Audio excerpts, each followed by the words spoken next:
So we had just got married in May of last year, and we were building a house out here in Johnston County, out in Clayton, and we're looking to move in about January.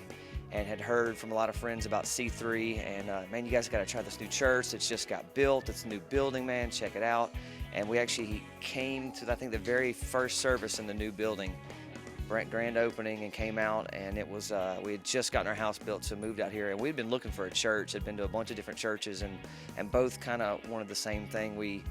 I'd been growing up in church, and we were both talking about music. We didn't want the normal, I hate to say it, with the boring kind of sit down.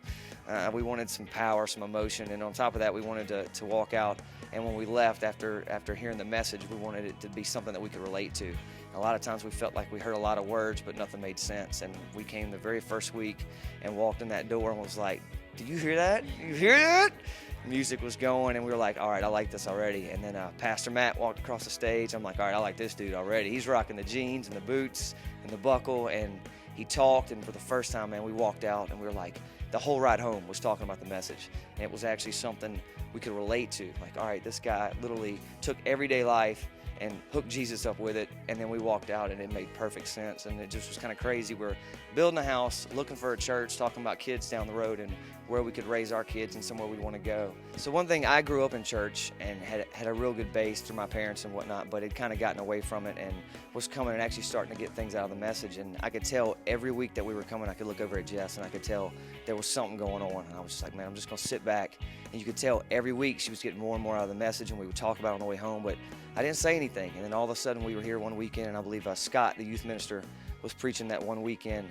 And out of nowhere, I look over and I could tell something's going on, and I sat low. And then all of a sudden, Scott did something crazy. He was like, "You know what? I'm gonna do something different. I'm gonna ask everybody to stand up and walk to the front." And all of a sudden, out of nowhere, she looks over and she goes, "Hey, will you walk up to the front with me?" And I was like, inside, I wanted to jump up and down and scream and go crazy. And I'm all like, yeah, I'll walk up with you, no problem. And it was just the best feeling to walk up and know that after coming week after week after week, she finally had God come into her life, which, was big for me. I rededicated, and all of a sudden we're like, all right, we're going. We're going to get this thing going. And just to see how we had come week after week and what had happened to her and our relationship and marriage. And now we're like, all right, we're walking with God, and we're going to roll through. And we're here, and we're coming every week. And just glad that there's a place like this where we can come every week. We wake up every Sunday. It used to be we have crazy jobs, work schedules, and it used to be every Sunday. That was the one day you wanted to sleep in, and now we wake up like, let's go, church, let's go. We're anxious. We're just happy to be here, and we're not going anywhere.